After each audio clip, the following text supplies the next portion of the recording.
क्या आपने UPSC prelims 2025 दिया है? अब दिमाग में चल रहा है, अब आगे क्या? कट ऑफ आएगी या नहीं? मेंस की तैयारी शुरू करें या रुकें? तो ये वीडियो आपके सारे सवालों का जवाब देगा, एकदम स्ट्रेट और स्ट्रेटेजिक। दोस्तों, प्रीलिम्स के बाद का ये जो समय होता है ना, ये सच में बहुत क्रूशियल होता है।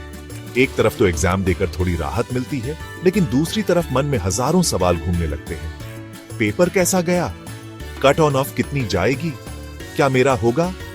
अगर नहीं हुआ तो क्या? और अगर हो गया तो मेंस की तैयारी कैसे शुरू करूं?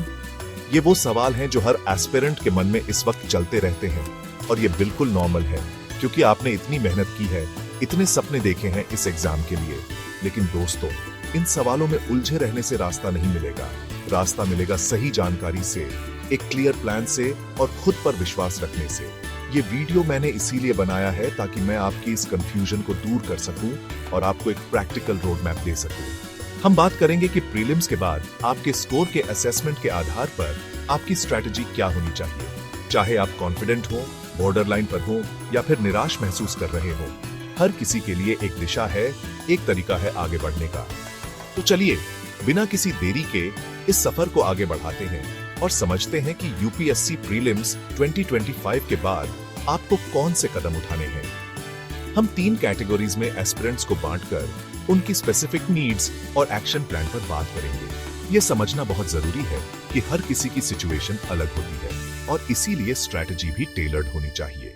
तो ध्यान से सुनिएगा, क्योंकि ये जानकारी आपके आने वाले कल की दिशा तय कर सकती है।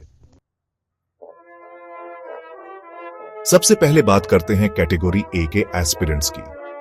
ये वो दोस्त हैं जिन्हें प्रीलिम्स के बाद काफी हद तक ये यकीन है कि उनका स्कोर कट ऑफ से काफी ऊपर रहेगा और वो मेंस लिखने जा रहे हैं। अगर आप इस कैटेगरी में हैं, तो सबसे पहली और सबसे जरूरी बात, एक भी दिन, एक भी पल बर्बाद मत कीजिए।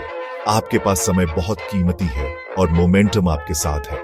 इस कॉन्फिडेंस को अपनी ताकत बनाइए और तुरंत मेंस की तैयारी में जुट जाइए। ये वो सुनहरा मौका है जिसे आपको किसी भी कीमत पर हाथ से जाने नहीं देना है। ऑप्शनल पेपर, दोस्तों, मेंस में आपकी रैंक तय करने में एक बहुत बड़ा रोल प्ले करता है। इसलिए बिना किसी देरी के अपने ऑप्शनल सब्जेक्ट की तैयारी को धार देना शुरू कर दीजिए। मेरी सलाह है कि हर दिन कम से कम एक आंसर लिखने की प्रैक्टिस जरूर करें। शुरुआत में शायद परफेक्ट आंसर ना बने, लेकिन लिखते रहने से ही इंप्रूवमेंट आएगी। सिलेबस को देखिए, प्रीवियस ईयर क्वेश्चंस को एनालाइज कीजिए और अपने ऑप्शनल के कोर कॉन्सेप्ट्स को मजबूत कीजिए। ये समय डीप स्टडी और एनालिटिकल थिंकिंग का है। जीएस पेपर 2 और पेपर 3, ये दोनों ही पेपर्स डायनामिक नेचर के होते हैं और इनमें करंट अफेयर्स का बहुत बड़ा योगदान होता है। इसलिए अपनी तैयारी को करंट इवेंट्स के साथ इंटीग्रेट करके चलिए। जो भी आप पढ़ रहे हैं, उसे हाल की घटनाओं से लिंक करने की कोशिश कीजिए। न्यूज़पेपर्स, मैगजीन्स और स्टैंडर्ड करंट अफेयर्स कॉम्पिलेशंस को रेगुलरली फॉलो करें। सिर्फ पढ़ना नहीं है, बल्कि इश्यूज को समझना है, उनके प्रोज एंड कॉन्स एनालाइज करने हैं और अपना एक बैलेंस्ड ओपिनियन बनाना सीखना है। यही यूपीएससी आपसे एक्सपेक्ट करता है। प्रीवियस ईयर क्वेश्चंस, पीवाईक्यूज, आपके सबसे अच्छे दोस्त साबित होंगे इस सफर में। पीवाईक्यूज को उठाइए, उन्हें सॉल्व करने की प्रैक्टिस कीजिए। इससे आपको यूपीएससी के क्वेश्चन पैटर्न, डिफिकल्टी लेवल और एग्जामिनर की एक्सपेक्टेशंस का अंदाजा लगेगा। सिर्फ जीएस ही नहीं, ऑप्शनल, एसए और एथिक्स, सभी के पीवाईक्यूज को गंभीरता से लें। एनालाइज करें कि किस तरह के सवाल पूछे जा रहे हैं, किन टॉपिक्स पर ज्यादा फोकस है और आप अपने आंसर्स को कैसे बेहतर बना सकते हैं।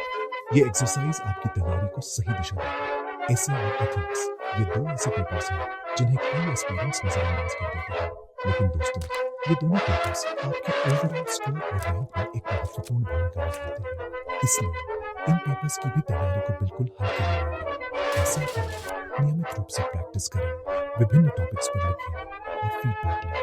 एथिक्स की केस स्टडीज को अच्छे से समझें और अपने मॉरल और एथिकल वैल्यूज को अपने आंसर्स में रिफ्लेक्ट करें। ये दोनों पेपर्स आपकी एनालिटिकल और क्रिटिकल थिंकिंग को भी परखते हैं। इन कंक्लूजन दोस्तों, अगर आप कैटेगरी ए में आते हैं, तो मेंस की तैयारी में बिल्कुल भी देरी ना करें। एक स्ट्रक्चर्ड प्लान के साथ आगे बढ़ें, अपने वीक एरियाज पर काम करें और अपने स्ट्रेंथ्स को और भी बेहतर बनाएं। रिमेंबर, कंसिस्टेंसी और डेडिकेशन ही आपको इस सफर में कामयाबी दिलाएगा। So keep pushing, keep striving, and make the most of this golden opportunity. All the best.